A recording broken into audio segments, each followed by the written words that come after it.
हरे कृष्णा। ओम नमो भगवते वासुदेवाय। इस वीडियो में हम लोग श्रीमद् भागवतम का श्लोक नंबर 4 और 5 देखने वाले हैं। ठीक है, तो इसमें देखिए फर्स्ट ये फोर्थ श्लोक हम लोग रीड करते हैं। लिखा हुआ है नैमिषे निमिषेत्रे ऋषय शौनकादय सत्रम स्वर्गाय लोकाय सहस्त्रसम मासत। बहुत ही सिंपल श्लोका है। ये एकदम बेबी स्टेप्स लेना है हम लोगों को, क्योंकि जो लोग श्रीमद् भागवतम पहली बार पढ़ रहे हैं उनको ये समझाना है कि संस्कृत बहुत ही आसान लैंग्वेज है। अगर आपको हिंदी आती है और आप थोड़ा ध्यान से संस्कृत के शब्दों को देखोगे तो आप बहुत इजीली उसका मीनिंग समझ सकते हो। ठीक है, पर्पज़ ये है इस वीडियो को बनाने का।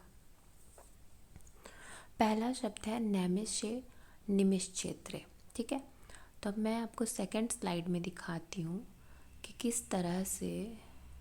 सेकंड स्लाइड क्यों नहीं आ रहा है? ओके, ये आ गया हमारा सेकंड स्लाइड। लिखा है नैमिषे। नैमिषे शब्द का मतलब है नैमिषारण्य नामक वन में। अनिमिष क्षेत्र मतलब वह स्थान जो भगवान विष्णु जो अपनी पलकें नहीं बंद करते। ठीक है, निमिष का मतलब होता है जो अपनी पलकें नहीं बंद करते। तो हैं कौन ऐसे? कौन से भगवान हैं जो कभी भी अपने पलकें नहीं बंद करते हैं? वो है भगवान कृष्ण या फिर भगवान विष्णु। ठीक है, आप कभी वृंदावन जाओ, वहाँ पर जितने भी मंदिर में आप जाओगे आपको बड़ी बड़ी आंखें दिखाई देंगी हमारे कान्हा जी की। चाहे आप राधा नमन में लालजू को जाके देखो, चाहे आप हमारे बाग बिहारी जी को देखो, हर जगह राधा वल्लभ में जाकर हमारे कृष्ण जी को देखो। किसी भी मंदिर में आप चले जाओ, उनकी आंखें, जगन्नाथ जी को देखो, सबकी आंखें बड़ी बड़ी हमेशा खुली रहती हैं उनकी आंखें। इसीलिए कहते हैं उनको निमिष कहा जाता है, जो अपनी पलकें कभी बंद नहीं करते। तो निमिष का मतलब हो गया भगवान विष्णु। तो वह स्थान, तो निमिष, ये जो नैमिषारण्य वाला जो जगह है ना, ये हमारे भगवान विष्णु का बहुत प्रिय ये जगह है, उनको बहुत पसंद है जगह। लिखा है फिर नेक्स्ट वर्ड क्या है? ऋष्य शौनकादय। ठीक है, ऋष्य मतलब ऋषियों का, शौनकादय का मतलब है शौनक ऋषि के नेतृत्व में। सत्रम स्वर्गाय लोकाय। सत्रम मतलब यज्ञ, स्वर्गाय का मतलब स्वर्ग में महिमावान भगवान, और लोकाय का मतलब होता है उन भक्तों के लिए जो सदैव भगवान के संपर्क में रहते हैं। सहस्त्र समम आसता। 1000, सहस्त्र का मतलब 1000, समम मतलब वर्ष, आसत मतलब किया गया। तो इस पूरे श्लोका का मीनिंग हो गया, एक बार नैमिषारण्य के वन में एक पवित्र स्थान पर शौनक ऋषि के नेतृत्व में महान ऋषिगण भगवान और उनके भक्तों की संतुष्टि के लिए एक महान सहस्त्राब्दी यज्ञ करने के लिए एकत्र हुए। ठीक है, सिंपल वर्ड टू वर्ड हमने मीनिंग देख लिया।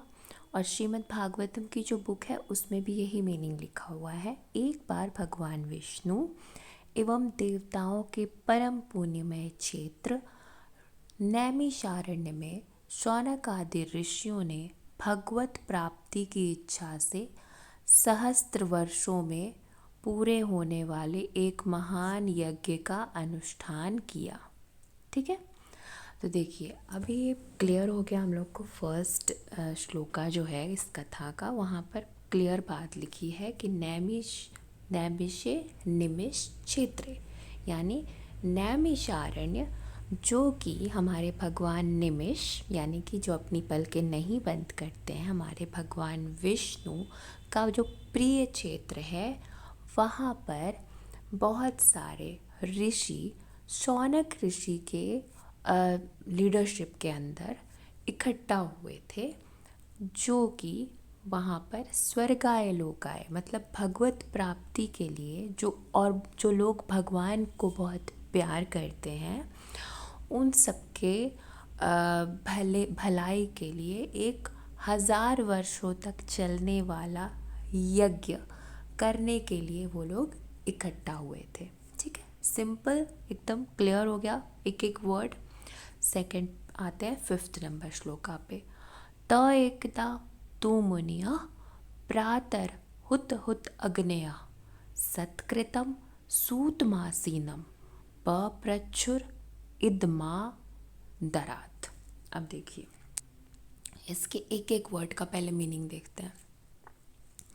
त एकदा, त मतलब ये ऋषि, ठीक है, सारे ऋषि लोग, एकदा एक दिन, तू परंतु, मुनिया ऋषियों, प्रातः, प्रातः शब्द तो आप लोग को पता है, प्रातः काल, हुता, हुता का मतलब जलना, हुता अग्नेया मतलब यज्ञ की अग्नि, सत्कृतम मतलब उचित सम्मान, सत मतलब अच्छा होता है ना, मतलब कहते हैं ना सतयुग सबसे अच्छा युग, तो सत्कृतम उचित सम्मान, सुतम मतलब सुत वर्ड बहुत बार आएगा, श्री सूत जी गोस्वामी, ठीक है, सूत जी ही ये कथा बोलेंगे, तो श्री सूत गोस्वामी, सूत का मतलब है आसीनम, आसीनम मतलब आसन जो होता है ना, मतलब यहाँ पर आसन शब्द यूज़ करते हैं ना हम लोग भगवान के पास, जब भी हम लोग खड़े होते हैं पूजा करने के लिए तो आसन पे खड़े होते हैं या फिर आसन पे बैठते हैं, तो उस आसीनम का मतलब है बैठा हुआ। प प्रच्छु मतलब प्रश्न, पूछताछ की, मतलब प्रच्छ वर्ड आ गया तो अब समझ लो कि प्रश्न हो रही है यहाँ पर, क्वेश्चंस पूछे जाएंगे। कौन पूछेगा क्वेश्चंस? सारे ऋषि लोग क्वेश्चंस पूछेंगे सूत जी से, ठीक है, और इसीलिए उनको आसन पे बिठाया जा रहा है अभी। इदम इस पर, निम्नानुसार, ठीक है, इदम मतलब निम्नानुसार, अदारत सादर सहित। अब ऋषि लोगों को बहुत सारे क्वेश्चंस पूछने हैं सूत जी से, ठीक है, सूत गोस्वामी से बहुत सारे क्वेश्चंस पूछने हैं ऋषियों को, इसीलिए वो लोग उनको रेस्पेक्ट देंगे, आसन पर बिठाएंगे, उनका आदर सम्मान करेंगे, ठीक है, बहुत अच्छे से उनका आदर सम्मान किया जाएगा। उसके बाद उनसे वो लोग बहुत सारे क्वेश्चंस पूछने वाले हैं। तो यहाँ पर पूरा हम लोग का सेटअप तैयार हो रहा है श्रीमद् भागवतम के लिए।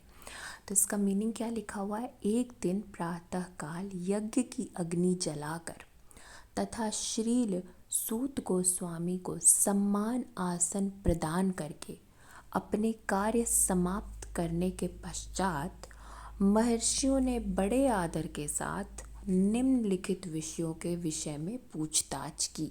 अब वो सारे जो क्वेश्चंस हैं ना, अब नेक्स्ट वीडियो में बताऊंगी, क्वेश्चन नंबर 6, 7, 8, 9, 10 लाइन से बहुत सारे क्वेश्चंस ये लोग पूछने वाले हैं। तो यहाँ पर देखिए सेटअप तैयार हो रहा है। फर्स्ट वीडियो में फर्स्ट श्लोका में हमने क्या देखा 4th नंबर में, कि नैमिषारण्य के जंगल में बहुत सारे ऋषि इकट्ठा हुए हैं शौनक ऋषि के लीडरशिप के अंदर, और वो लोग सहस्त्र मतलब हजारों वर्ष तक होने वाला यज्ञ का अनुष्ठान करते हैं। श्लोका नंबर 5 में हमने देखा कि प्रातः काल जो यज्ञ की अग्नि होती है वो जलाकर वो लोग रेडी थे, ठीक है, और उन्होंने श्रील अपना सारा काम कर रहे थे वो लोग, जो ऋषि लोग सुबह सुबह करते हैं, और उन लोगों ने श्रील सूत गोस्वामी जो हैं उनको बहुत सम्मान दिया, उनको आसन प्रदान किया, ठीक है, अपने सारे काम उन लोगों ने ख़त्म कर दिए, और उसके बाद उन लोगों ने ये इनके पास आ गए वो लोग सूत गोस्वामी जी के पास, और उन्होंने बहुत आदर के साथ कुछ क्वेश्चंस पूछे। देखिए मीनिंग भी इस वाली बुक में भी है। एक दिन उन लोगों ने प्रातःकाल अग्निहोत्र आदि नित्य कृत्यों से निवृत्त होकर, ठीक है, मतलब अग्नि का जो यज्ञ वो लोग, बहुत बड़ा यज्ञ वो लोग करने वाले थे, ठीक है, सारा काम वो लोग कर रहे थे, सुबह का सारा काम ख़त्म होकर, निवृत्त होकर मतलब सुबह का सारा काम ख़त्म करके सूत जी का पूजन किया और उन्हें ऊंचे आसन पर बैठाकर बड़े आदर से यह प्रश्न किया, ठीक है। अब सूत जी को आसन पर बैठाया और उनसे कुछ वो लोग प्रश्न पूछने लगे। अब आप यहाँ पे क्वेश्चन क्या राइज हो रहा है कि अभी तो वो लोग 1000 सालों के लिए यज्ञ करने वाले थे, अब अचानक से सूत जी कहाँ आ गए, और सूत जी, ये लोग ऋषि लोग को बैठ के यज्ञ करना था, तो वो लोग सूत जी से क्वेश्चन क्यों रेज कर रहे हैं?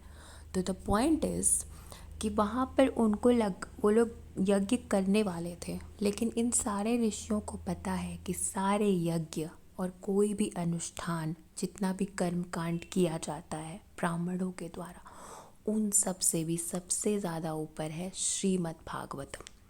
और जब श्री सूत जी वहाँ पर आए ना, तो सारे ऋषियों को ये बात अच्छे से पता था कि हम लोग 1000 वर्षों तक अगर ये यज्ञ करते हैं, उससे भी कई ज़्यादा पुण्य मिलेगा अगर हम लोग श्री सूत जी से श्रीमद् भागवतम को सुन लें। ठीक है, तो इसीलिए उन लोगों ने अपना यज्ञ का पूरा अनुष्ठान किया था, पूरी तैयारी कर ली थी। ठीक है, कहते हैं शायद 18 या 28 हज़ार ऋषि यहाँ पर इकट्ठा हुए थे, मुझे एग्जैक्टली नहीं याद है।